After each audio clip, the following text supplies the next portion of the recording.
Hi, this is Heather from A More Crafty Life. Today I'm going to show you how to do the even moss stitch left-handed. I'm using a 6mm or a J crochet hook and Premier yarn bamboo chunky for this tutorial.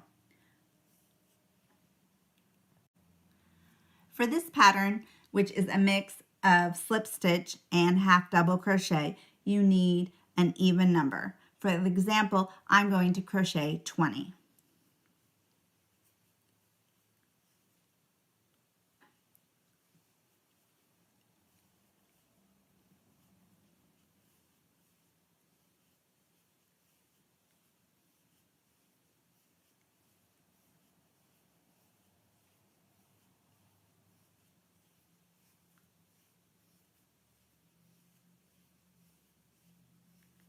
Okay, when you have your even number, in my case I'm using 20, you are going to slip stitch in the second chain from the hook. So 1, 2, and you're going to do a slip stitch.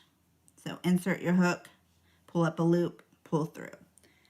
Then in the next stitch, you're going to do a half double crochet. And then this is the pattern.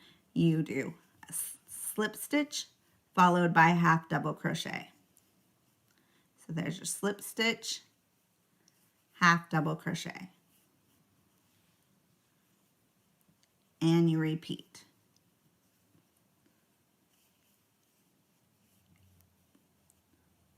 Slip stitch,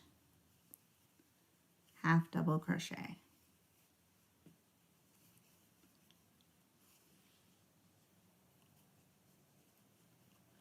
You're going to continue to the end of the row, ending with a slip stitch.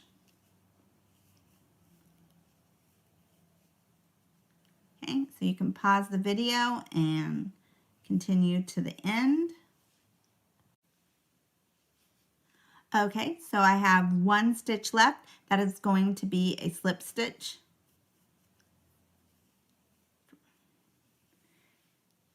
You're going to chain one and turn your work.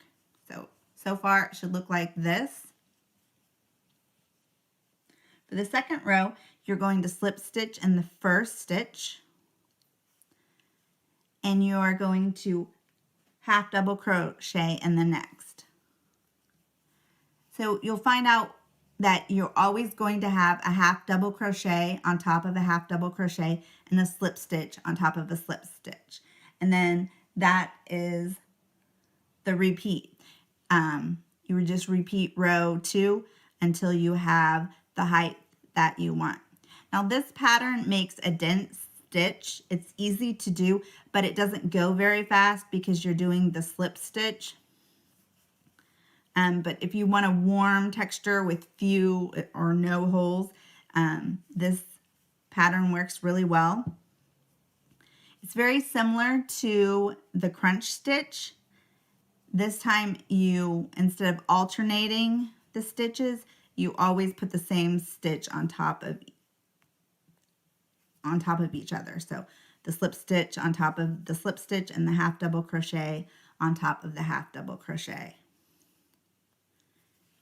And continue,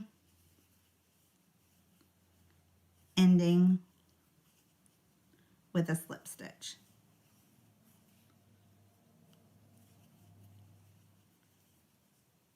There's my half double crochet, and then my last stitch is a slip stitch. Then I chain one, I turn my work, and it should look like this. It kind of has these raised kind of areas. And then you would start with a slip stitch again in the very first stitch, and then followed by a half double crochet. And then you keep repeating until you have the height that you want. You can find the written pattern on my blog, and I'll link it in the links below. This makes a good, it works well for a washcloth or a blanket or ear warmer, scarf, especially if you want something nice and cozy. Thanks for watching.